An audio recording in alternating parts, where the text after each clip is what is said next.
Большая часть проблем во время заказа из Китая возникает не только во время переговоров и размещения заказа, а во время непосредственно отгрузки товара и погрузки его в контейнер. Положили не тот товар, установили не ту фурнитуру, применили не тот логотип на коробках или просто положили больше какого-то ненужного товара, а потом таможня вас оштрафовала. Сегодня будем показывать, как мы грузим контейнер мебели для ванной для нашего клиента в Канаду и рассказывать, какие необходимо предпринять действия для того, чтобы получить безопасно и надежно вашу поставку из Китая. Перед тем, как начинать погрузку контейнера, обязательно надо его проверить и сфотографировать его данные. Сверить с данными, которые получены от логистической компании. Поэтому фотографии вот этого номерного знака, который размещается внутри каждого контейнера, а также номерного знака, который находится на правой двери контейнера, который я уже сделал, обязательны в отчете по погрузке контейнера. После этого надо залезть в контейнер, вот у меня тут есть лестничка, и пройтись, посмотреть, есть ли в контейнере какие-то повреждения, зафиксировать, если они есть, и сфотографировать в целом внутренности контейнера. Не супер подробно, но сфотографировать. Это делается для того, чтобы если потом будут какие-то претензии относительно повреждения груза внутри контейнера, относительно попадания влаги внутрь контейнера, относительно каких-то подобных событий, которые все-таки иногда время от времени случаются, можно было предъявить, что на момент погрузки контейнера он не был поврежден, и это не связано с тем, что прислали плохой контейнер для погрузки.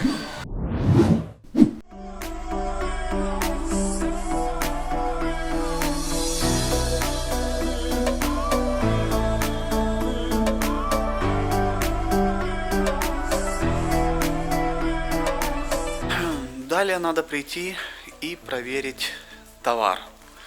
У меня есть распечатанный листик упаковочный. Я попросил девочек распечатать мне. По этому листику я сверю, есть ли здесь необходимое количество ящиков. Далее просматриваю упаковку, хотя в принципе по этому товару у нас уже предварительно проводилась проверка товара, приемка. То есть сейчас я на погрузке контейнера, поэтому особо уделять внимание проверке товара я не буду, потому что это уже делалось.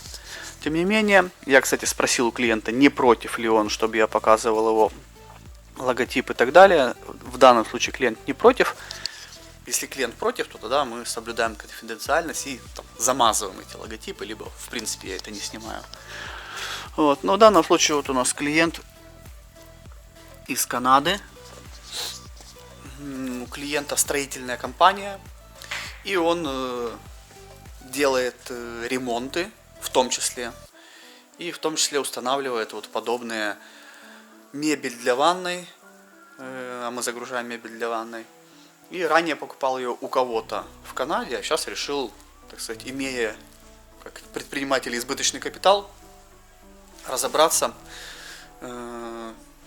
свой дизайн какой-то сделать свою коробочку, свой логотип, заказать из Китая, таким образом и получить свое, и иметь в наличии, и получить дешевле, и уже предлагать, продавать своим клиентам. Насколько я помню, клиент наш сотрудничает прямо с застройщиками, поэтому, возможно, в какой-то дом он полностью всем установит такие комплексы мебели в ванную. Ассортимент клиент заказал небольшой, у нас всего 3 вида и 3 размера. То есть это довольно небольшой ассортимент. И у нас вышел аж целый контейнер 40-футовый. Почему? Потому что мы заказали мебель из PVC. PVC по сути, грубо говоря, это пластик. Мы вставим фотографии, как это выглядит внутри, как это выглядит снаружи, чтобы вы посмотрели. Но по сути это пластик. Особенность этой мебели в том, что, во-первых, к ней меньше требования, так скажем, экологические по ввозу в страну, потому что это не дерево, к которому, честно скажу, можно немножко иногда в некоторые страны задолбаться, подбирать все эти сертификаты и соответствовать всему. Во-вторых, оно абсолютно не боится влажности, что очень важно для товаров, для мебели, которые устанавливаются в ванной. То есть, чтобы она не распухала не появлялись там какие-то на ней, ну знаете, я думаю, вы понимаете, о чем я говорю, не буду описывать. Если у вас есть мебель ванная, скорее всего она сделана из МДФ, там, прессованной стружки или чего-то подобного, и оно на торцах довольно часто распухает. Что говорить, у меня у самого, я сейчас живу в квартире, которой 2 года в Китае, то есть довольно новый комплекс, и там уже вот порассыхались вот эти вот моменты. С такой мебелью этого не произойдет никогда. Единственное, что она сразу уже сложенная, она сразу, ее не надо складывать, скручивать и так далее, то есть она сразу как бы готовый корпус сделанное, то есть у нее соединение под прямым углом разных стенок, оно бесшовное, то есть там нету там саморезов, болтов или чего-то. Вот такая вот. Ну, тут у нас производство данной мебели, я его тоже немножко покажу. Клиент подбирал опять же под свою страну определенные размеры, сверялся с тем, какие размеры продаются в мебельных магазинах, в Икее, в своей стране и так далее, потому что есть некие стандарты строительства в разных странах. Ну, я думаю, вы про это знаете, понимаете, это вещи логичные. И поэтому нету какой-то там самой дешевой цены, самой точной цены. Есть конкретно ваш проект, подходящий для вас товар, просчет и понимание, рентабельно это будет для вас или нет.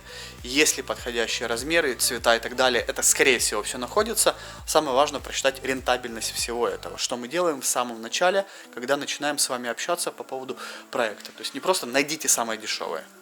Это, я бы сказал, не совсем правильный подход, мягко говоря. Вот, правильный подход понять потребности ваши нам, под эти потребности найти подходящую фабрику, подходящий товар, учесть все нюансы, просчитать полностью проект и увидеть, выгодно это или нет. В первую очередь вам. Если это выгодно вам, тогда и вы будете работать, ну и мы тогда сможем вам помогать и оказывать свои услуги, тоже зарабатывать деньги, как и вы. Итак, начинаем погрузку нашего контейнера.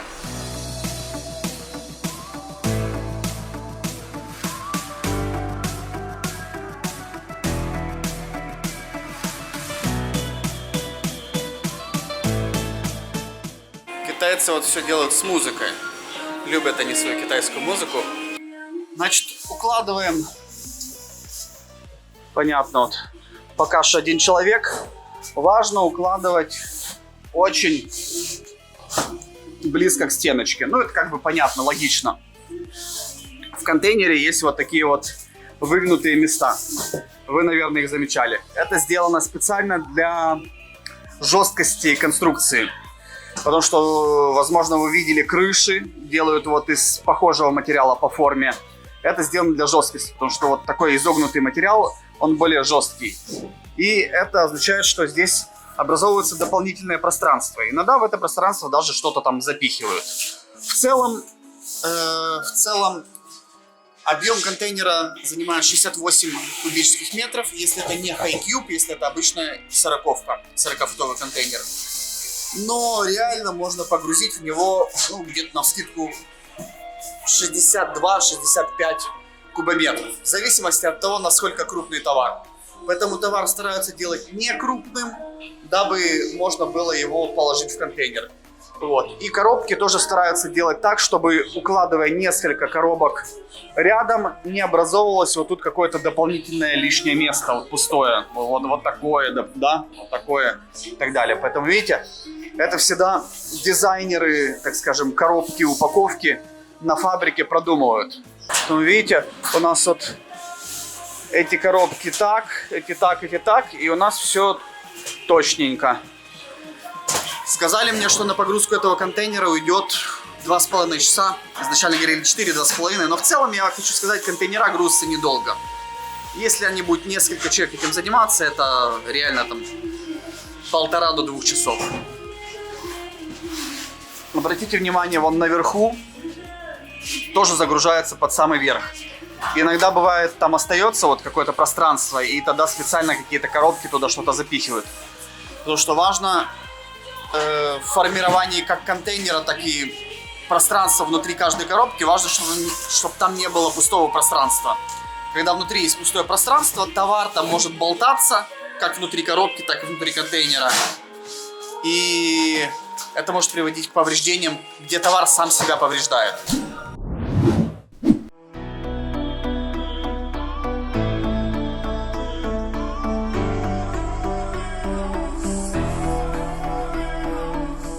Часто еще бывает распространенная ошибка, если не контролировать погрузку контейнера, а товар довольно хрупкий, так скажем, не квадратный, какой-то не габаритный. Допустим, вы грузите целый контейнер мебели. Вот. В этом случае все надо продумывать, что куда положить, потому что у вас там могут быть диваны, столы, не знаю, люстры, еще что-то. Все это как-то надо крепить. Когда вот такие, как у нас в данном случае, просто квадратные коробки практически одного и того же формата, это довольно легко. И то я приехал проконтролировать, здесь посмотреть, потому что это мебель. Вот. Контролировать погрузку контейнера надо не любого. То есть есть какие-то товары, допустим, если это, не знаю, какая-то одежда, ткань или что-то, что в принципе не особо может побиться, то это не обязательная функция. Но там, где товар более-менее хрупкий по тем или иным причинам или нестандартного размера, вот там это рекомендуется. То есть, например, всегда надо присутствовать на погрузке, не знаю, какого-нибудь спецтехники, которую надо разбирать и в контейнер засовывать. Часто такое делается, потому что в последнее время довольно много покупают спецтехники БУ из Китая, ее надо проверить. И если это не габаритная техника, то практически всегда она в 1-2 контейнера влазит. Ну, не совсем что-то там, знаете, космическая ракета какая-то. Вот. И его разбирают, пригоняют часто даже кран для этого и так далее. На какие-то ремни вешают, пытаются запихивать, оно не влазит там и так далее. У нас, кстати, есть ролик про погрузку автогрейдера. Вот там вот довольно сложно было его погрузить. И мебель точно так же. Вот. На всем остальном я бы сказал, что это такая опциональная услуга, опциональная функция. В нашем случае здесь сейчас у нас эта услуга входила в нашу услугу сопровождения производства в Китае, где мы клиенту от и до все здесь организовали. Начали с поиска фабрик, предоставили несколько вариантов, клиенту они подошли по ценам, он повыбирал, потом долго разбирались с сертификацией, какой выбирать материал, исходя из того, чтобы проще было завозить товар. Вот. Потом мы контролировали, размещали производство, делали коробки специальные под клиента, там еще некоторые виды изменения были. Делали выездной аудит на эту фабрику, чтобы удостовериться, что мы будем сотрудничать с надежной фабрикой. Вот. После этого делали выездную инспекцию товара. И сейчас я уже 3-й раз, до того другие сотрудники наши приезжали, сейчас 3-й раз мы сюда приехали, потому что необходимо уже загрузить контейнер. Вот как бы такая вот комплексная услуга сопровождения, организации производства, в которую много других мелких услуг вошло.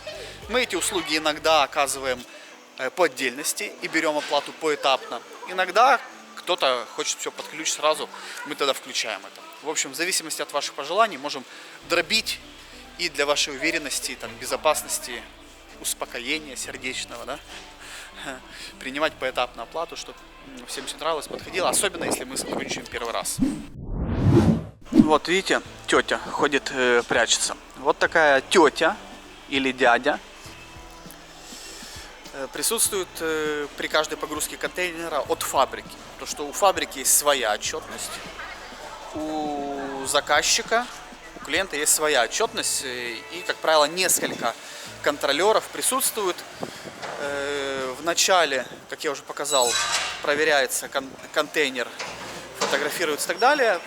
По ходу дела калькулируется и записывается количество ящиков загруженных, вот, фотографируется. Погрузка в контейнер фотографируется на этапе, когда его только начали грузить, когда загрузили серединку и когда загружают уже конец. Вот прям такие фотографии делаются, в отчет вставляются. Это вот те самые важные и нужные артефакты такой услуги, как контроль погрузки контейнера. То есть что вы получаете в конце? Контроль и фиксацию определенных этапов. Вот. Записывается, какое количество коробок загружено, чтобы потом не было там, а вы меньше загрузили или больше. Вот. И со стороны фабрики один человек фиксирует, со стороны клиента другой человек фиксирует. И важно смотреть, чтобы они туда что-то лишнего не загрузили. Казалось бы, наоборот, классно. Что-нибудь положили, но нет. На таможне все должно быть четко, как в аптеке. Поэтому, если туда вам положат чего-нибудь по неопытности, по доброте душевной лишнего, а потом это обнаружится на таможне, обнаружится методом проверки, методом взвешивания контейнера. Вот он, несмотря на то, что такой большой, он как бы взвешивается, методом просвечивания контейнера. Это можно обнаружить. Вот, то тогда контейнер попадает на склад временного хранения и начинает разбираться, почему инвойс упаковочный не соответствует тому, что реально находится в контейнере. Ну, как минимум, это грозит вам некими неустойками за простой контейнер на таможне, они выставляют за это счета. Как максимум, это грозит штрафными санкциями, штрафами импортеру. Сколько денег за это можно, так сказать, на какую сумму можно попасть в результате таких событий?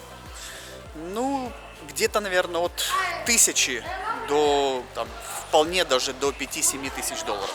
То есть это совершенно не маленькие деньги, это не 100, не 200, не 300 долларов. Поэтому надо уберегаться от этого, всегда говорить в фабрике, не грузите ничего лишнего, ничего не надо и так далее, контролировать и так далее. Обратите внимание, тут еще довольно удобно, на каждой коробочке распечатали фотографию, ну такую даже более-менее цветную, того набора для ванной, который у нас грузится. Название, цвет. Да, вот у нас желтенький, это боковушечка у нас такая. Вот. Вот это, чтобы понятно было, что мы продаем, да, вот это верхняя полка, шкафчик для ванной. Нижняя полка, она же с подставкой под раковину идет раковина.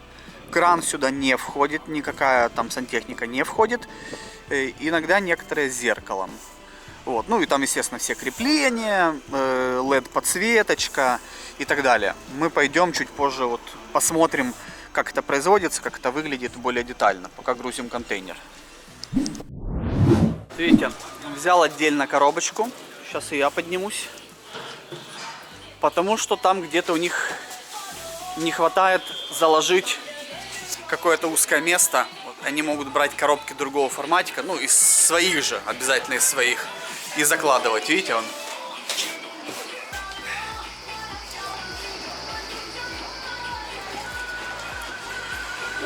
То есть в целом, как правило, фабриканты знают, что они делают, и загружают нормально. Вот.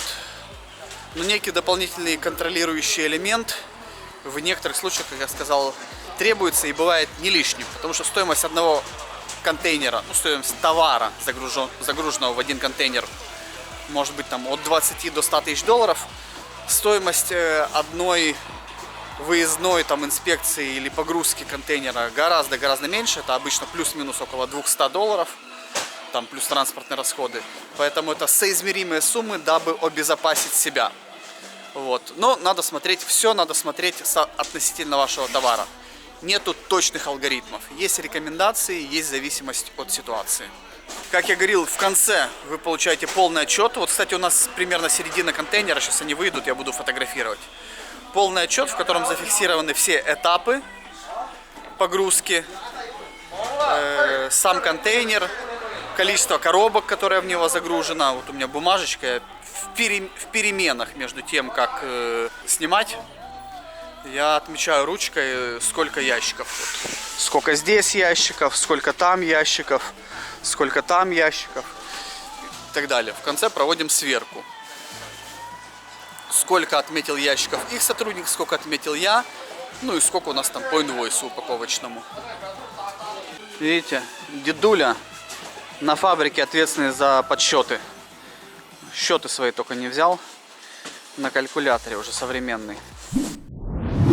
Видите, подклеить кое-где надо. Опять же, вот я присутствую. Больше обязательности. Потому что где-то коробочка немножечко подрастрепалась, видите. Подраскрылась. Ага. Да. Нашли ту одну штуку, которая меньше была. Вот, подклеивают. Все это, да, все это наше. Вон клиентский логотип. Кстати, по поводу клиентских логотипов. Практически за небольшую доплату, практически на каждой фабрике можно сделать свои ящики. Это всегда как-то интересно, представительно, если вы этот товар продаете. Ну, видно, что вы не у кого-то его взяли. Вот, там не надо сильно много дизайнерить и так далее. Если надо, мы даже можем за отдельную небольшую стоимость сделать вам логотип. Там небольшие деньги. У нас есть в штате сотрудники. И многие клиенты пользуются, чтобы там, у кого нету дизайнера, кто не работает с дизайнерами. И мы делаем это. Вот сейчас мы делаем, кстати, упаковку для кофе. Тоже там логотип мы делаем. Что-то еще, упаковку для одноразовой посуды. Тоже мы там логотипы, полностью дизайн сделали. Кстати, вот скоро придет. В общем, такие функции тоже выполняем для того, чтобы работа наша была более универсальна. Поэтому часто могу охарактеризовать нашу работу как отдел внешнеэкономической деятельности на аутсорсинге. И для малого и среднего бизнеса это выгодно, потому что в нашем лице вы получаете большое количество разных специалистов, которые нужны, которые, во-первых, знают свою работу, их кто-то администрирует, их кто-то уже нанял, они давно работают, и каждый может по чуть-чуть выполнить свою работу. То есть это выгоднее, чем нанимать там одного или нескольких человек, которые будут обслуживать вас, если у вас немного заказов. То есть если у вас там один заказ, там, не знаю, там, в пару месяцев или даже в течение месяца несколько, но они небольшие, то выгоднее кому-то это аутсорсить, нежели содержать такой штат самостоятельно.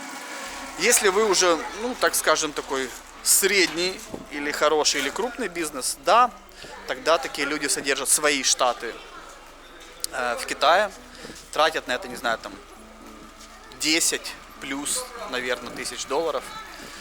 Это не за одного человека, это там за офис, несколько человек, налоги там и так далее. 10 плюс это минималочка. Вот, и организовывать все самостоятельно. Если вы не рассчитываете тратить такие суммы, вам проще просто кому-то это делегировать. В чем еще преимущество контейнерной поставки? Вроде очевидно, но на всякий случай проговорю, что товар прям с фабрики загружается аккуратно в контейнер, из контейнера выгружается вам на склад. Именно поэтому когда-то придумали этот контейнер, и это дало некий даже, так скажем, взрывной рост грузоперевозок по миру, наверное, в начале 20 века, из истории логистики, так скажем. Вот. И обратите внимание, то есть толстенький картон, где он у нас? Он у нас толстый картон. Вот. Но даже такой толстый картон, если его перевозить по Китаю, просто в какой-то доставке, я часто заказываю себе домой какие-то посылки, но оно приходит такое уже часто потрепанное, плохое. Поэтому если вы везете товар мультимодальной доставкой, где ваши коробки часто перегружаются большое количество раз, там, с поезда на самолет, на автомобиль, пройти границу на другой автомобиль, вот, например, по карго так везется, то поэтому их хорошо запаковывают, потому что они могут приходить поврежденные. А в контейнере такого не происходит. Это большое преимущество контейнерной поставки. Поэтому, если вы покупаете из Китая некое количество, плюс-минус уже около того объема, который обычно входит в контейнер, напомню, в 20-ку у нас входит 32, по-моему, кубометра, а в 40-ку входит 65-68 кубометров. Вот. То в этом случае вам лучше добивать до целого контейнера, потому что и дешевле, и сохранней, и некоторые виды, так скажем, товара, в принципе, кроме как контейнера, по-другому не протранспортируешь. Например, у нас часто заказывают ЧПУ станки. Вот. Они бывают там 4 метра в длину и так далее. Их кроме как в контейнер по-другому никак не загрузишь, никак не отправишь. Мебель та же самая. Вот. И лучше, конечно, всегда заказывать 40-ку, а не 20-ку, потому что 20-ка, она ровно в 2 раза меньше 40-ки. Поэтому, когда их ставят, например, на железнодорожную платформу или ставят их на другой контейнер, на контейнеровозе, на судне, то 2 20-ки ставят на одну 40-ку. То есть это как конструктор. две двадцатки вместе составить, ровно 40-ка выходит. И поэтому, если вы заказываете одну двадцатку, то часто, поскольку их меньше используют, приходится ждать и дольше загружать ее логистам. Ну, просто дольше товар будет приходить, потому что им надо вторая двадцатка, чтобы это вместе отправить. Вот, либо заказывайте хотя бы две двадцатки. А если вы заказываете две двадцатки, то какой смысл? Проще 40-ку. Итого, подводим итог. Если вы планируете закупку или производство мебели в Китае, то стартуйте не с фразы «дайте, пожалуйста, прайс и подешевле», а с экспресс-аудита ваших потребностей и вашего проекта. Мы сможем полностью опросить вас, понять ваши потребности, подобрать вам 2-3 подходящих варианта на выбор, если надо, можно и больше, просчитать всю себестоимость, расставить и рассказать вам, какие мы рекомендуем точки контроля для того, чтобы получить необходимый товар необходимого качества. И вместе с вами сможем пройти весь этот путь, чтобы вы в итоге получили качественный, надежный товар и были полностью всем довольны. Пройдя все эти этапы, вы сможете самостоятельно убедиться и понять, насколько выгодна может быть ваша поставка и стоит ли заниматься закупкой товара из Китая. Так, сейчас начинается финальная стадия тетрис до победного. Надо вот это вот все, что осталось, заложить до конца туда.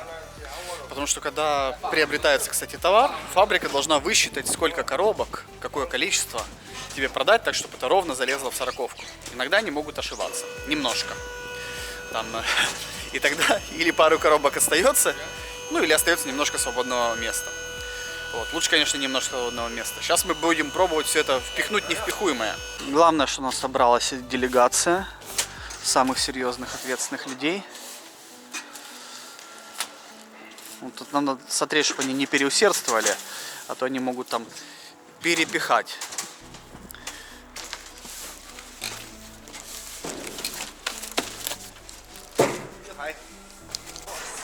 Финалочка. Последняя. 是不是全部装好了？ 刚刚好，我算了，刚刚好。画一下。 Вот. Как хорошо. Я же говорю, осталось место еще на 2 коробочки маленькие наверху. Вон. Все, мы закончили. А, сейчас это сетка рыбака. Это у нас финалка. Потому что в контейнере товар может тоже все-таки немножечко туда-сюда ходить, дабы не вышло так, что потом клиент двери открыл и на него вот это все вывалилось и завалило, и на этом бизнес с Китаем закончился. Вот для этих целей сетку рыбака навязывают. Да, потом вот под конец я фотографирую вот так вот, с одной закрытой дверью. Это делается для того, чтобы зафиксировать, что загружен именно этот контейнер, а не какой-то другой. Это вот специально так фотографируется. И фиксируется время начала погрузки, конца погрузки. Делается такая фотография, на которой отображается место и время. Ну, это прямо если совсем профессионально. Так, вот еще. Я фотографирую пломбу. Потом буду ее вставлять в отчет. Буду вставлять эту пломбу в отчет. То есть это сейчас эта пломба, будет опломбирован контейнер. И потом эта пломба должна быть снята только клиентом. Вот так вот. Либо ее может снять таможня, если контейнер попадет на досмотр. Если не попадет, то тогда только клиент. Надо удостовериться. Все, смотрите. Да, вот так вот я... Все ее подергали, посмотрели. Вот ее размерчик, все окей. И вот так фотографируется потом с пломбой и с вот этим всем. И снимается. Вот, и с фабрики тоже делают подобное же.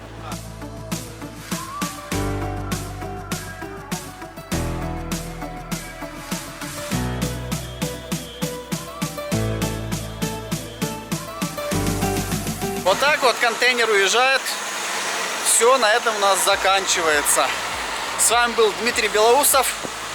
С услуги по контролю погрузки контейнера из Китая. Надеюсь, это было полезно, содержательно, с минимумом воды, но с какими-то, может быть, шутками, веселыми историями.